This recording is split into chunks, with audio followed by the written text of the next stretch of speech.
Okay, நம்ம சமைக்க போகிறோம். நம்ம சமைக்கிறதுக்கு மட்டும் பாருங்க எவ்வளோ மெட்டீரியல் எடுத்து வச்சிருக்கிறோன்ட்டு.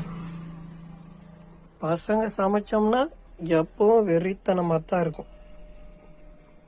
இன்னைக்கு சமையலில் ஒரு பிரளயமே நடக்க போகுது.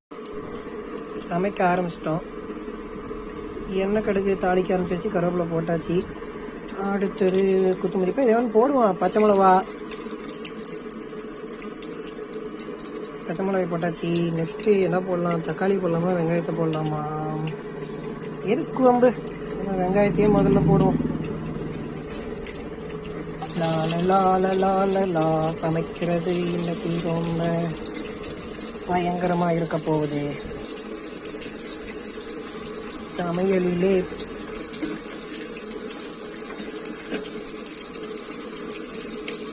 வாசனையாக தான் இருக்குது. அதுவே கொத்தமல்லிப்பாக ஒன்றா ரெண்டா போட்டு சமைப்போம். சமையல் மாதிரி தெரியுது. என்ன மக்களே இது ஒரு மாதிரியாக இருக்குது.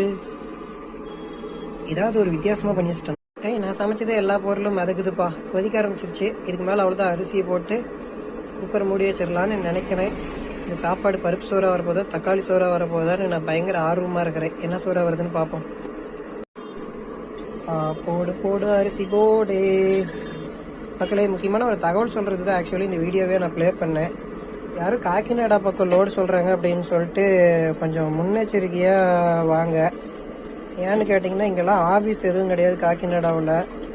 வரும்போது ஒன்று ராஜமுந்திரி போகிறதுக்கு தகுந்த மாதிரி வாடகை பேசிவாங்க, அப்படி இல்லைன்னா வைசாக் போகிறதுக்கு தகுந்த மாதிரி வாடகை பேசிவாங்க. இங்கே வந்து பார்த்தீங்கன்னா லோடு எதுவும் ஆக மாட்டேங்குது. நான் வந்து 2 நாள் ஆகுது, அல்ட்டாக இருக்கிறேன். வைசாக் போகிறதா இல்லை இப்போது ராஜமந்திரி போகிறதான்னு தெரியாமல் நின்றுட்டு இருக்கிற மக்களே.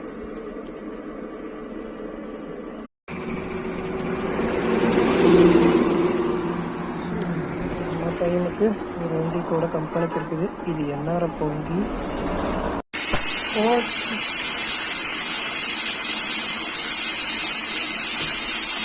ஓகே மக்களே, ஒரு வழியாக சமையல் முடிந்தது.